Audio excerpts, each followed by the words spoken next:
Hello ladies and gentlemen, and welcome back to my channel for another Hot Toys Secret Base figure preview video. Now before we begin, I have to say a massive thank you to Ryan Kirkwood, who went out in person and snapped these glorious high-res pics. Show Ryan some love in the comments below, because without him, this series literally wouldn't be possible. Now if you are looking to pre-order the classic suit Black Panther, he is available with toyswonderland.com. Link for that is in the description below. They have payment plans as well as a points-based reward system. While you're down there, why not hit that subscribe, bell notification icon, and join button for more info on Justin's collection plus the channel membership. Now this guy was a massive surprise.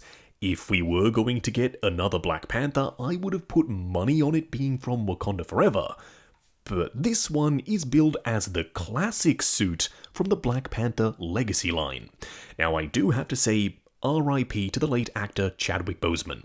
For those of us out there who loved his performance as T'Challa, the Black Panther, our thoughts do go out to his family and his friends. As for the display base, it's done in the usual hexagonal style, Black Panther up top and also around the front for the nameplate. We do get the full array of Black Panther hands. Claws out, claws in, but still this kind of gripping gesture, closed fists, and also some hands to hold on to the shield, and his mini spear. Now I'm fairly certain most of these hands will probably be reuse from the original Civil War Black Panther. I really like that figure. I didn't think the proportions were all that goofy, but now that we've seen this one, I know, spoiler alert for later on in the video, but yeah, it's a huge improvement. There's a ton of texture here. I do like the matte paint as well as the glossy black, and the nice silver metallic for his nails. One thing to be aware of is those nails are really sharp. I thought they wouldn't be, they'd be this rubbery plastic. Trust me, when you get this guy in hand, be careful putting on those hands onto the wrist pegs. Now, this piece is really cool, but it kind of has me worried. It's this warrior/tribal mask, it's well sculpted, it's well painted, it's something different. That means if you have this guy and you want to display him alongside your other Black Panther figures, it's not just going to look identical to the Civil War version. Now, this mask, and the reason why I say I'm a little worried, is because you have to slide it over his head sculpt. And as we all know, whenever you slide something over a well-painted head sculpt, yeah, you do run the risk of scratching that paintwork. I was hoping it would be pre-attached to a head sculpt and you wouldn't have to do it yourself, but unfortunately it appears you have to. Speaking of the head sculpt, we have a kind of maybe new one. This looks like the prototype head sculpt they showed with the solo movie Black Panther, but we all know that didn't turn out 100% perfect, whereas this one looks incredible. The likeness to Chadwick Boseman is absolutely there.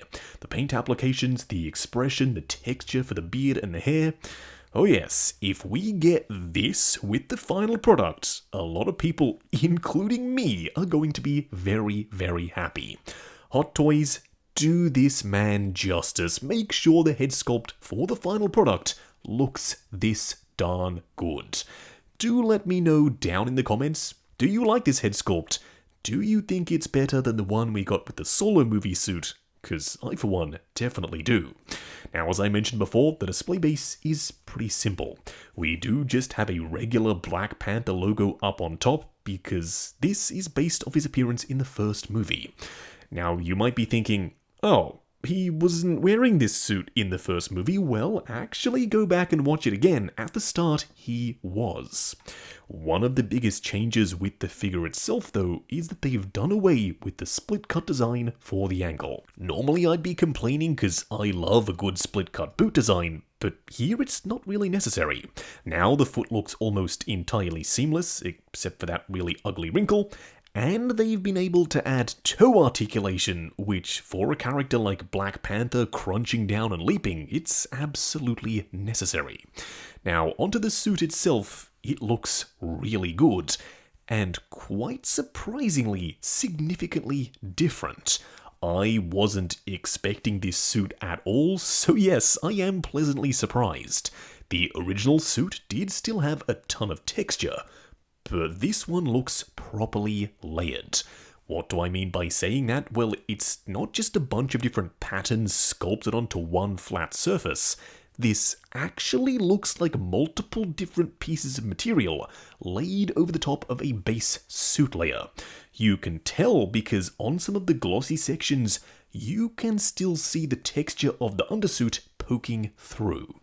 Now, you may be thinking, oh, is this guy going to be able to pose, and how durable is this material going to be? Well, I think I have good news. It kind of looks like it's made of fabric that's been screen printed. Think of something like the Scarlet Spider, although bear in mind you do still have these rubbery sections glued over the top, so it's not going to be potentially as movable, and you will have to be slightly more careful. You also have a bunch of grey sections.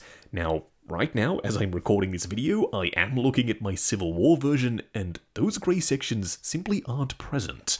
They do appear to be accurate to the suit itself, but I don't know how they missed it the first time. It looks really good here. It breaks up the overall just stark black look of the suit itself. There's a ton of texture here. You've got multiple different weaves and layers and patterns. And you do have a mix of matte sections, those grey sections I mentioned just before, and the glossy sections. It all comes together to make for something super visually interesting.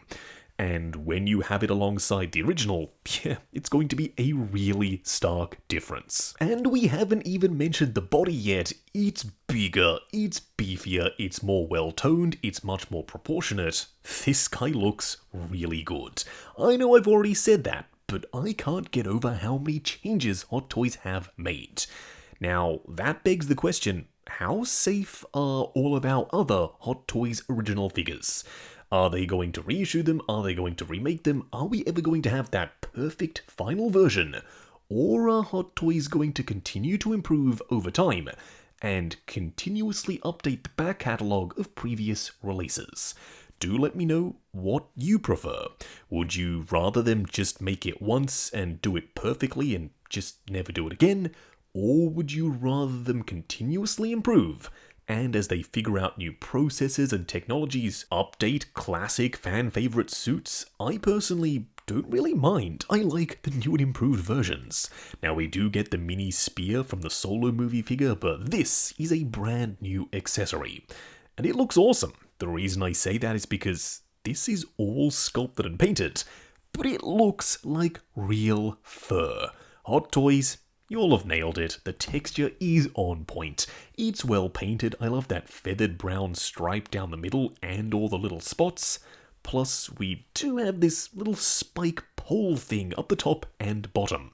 Now, it's also all plastic, but it's done in that shiny metallic paintwork that actually looks like it's real metal. I wonder if this piece is removable, but if it isn't, it still looks really cool here. The center orb thing is also painted in that same metallic silver. There's some pitting on the surface. Once again, it looks like metal. It isn't. It's all plastic. Yeah, Hot Toys are very clearly at the top of their game when it comes to metallic paint applications. Now, I am wondering how exactly this attaches to him. It looks like a couple of pleather straps. Fingers crossed they don't go with pleather. As we all know, pleather straps on figures don't really stand the test of time. I'm hoping they make those a rubbery plastic, but who knows? We'll have to wait and see. Now, the helmet looks awesome. It's very well sculpted, the texture for all the molded in details on point, and I love the mesh for his eyes. It would have been cool to have the swap out eyes like we had with the Solo Black Panther movie figure, but I don't think we ever really got to see him with the Civil War mask and his eyes showing. So just having one option works perfectly here too. Now, it does look like it sits a little higher on his neck connector, whereas with the Civil War version it sat a little lower. That just helps everything look more in proportion. I don't want to sound like I'm bashing the original one, I still love that figure, it's incredible. It was Hot Toys' first Black Panther, so it was a little bit more bare bones, no T'Challa head sculpt, no spear, no shield, so yes, this one, in my mind, is the superior version. That being said, if you have the original, if you love it, and you don't see the need to upgrade, I totally understand. The original is a really strong offering. Now, with that being said, could you potentially replace it with this guy? The only issue is, and yes, it is a very minor one, but it's something to be aware of, his display base wouldn't match with the rest of the Civil War crew. That means you'd have one display base being the odd one out, and that would drive my OCD crazy. That being said, if you have the original and you pick up this guy, you could swap their bases if that's something you wanted to do. It's a very small issue, I totally understand. But if you're an OCD collector like I am, that's something that, as I said, you should definitely be aware of. At the end of the day, yeah, this guy is a home run. It is kind of a remake 2.0, and I know a lot of people get frustrated at Hot Toys for doing that, but when they go back and make something look as good as this guy does, oh yes, it's well worth it. Now, I pre-ordered mine from toyswonderland.com. Link for that is in the description below. They have 12-month installment plans and a points-based reward system. While you're down there, why not hit that subscribe, bell notification icon, and join button if you like the sound of seeing your name in the end credits of my reviews. Like, comment, and subscribe, and I'll catch you in the next video.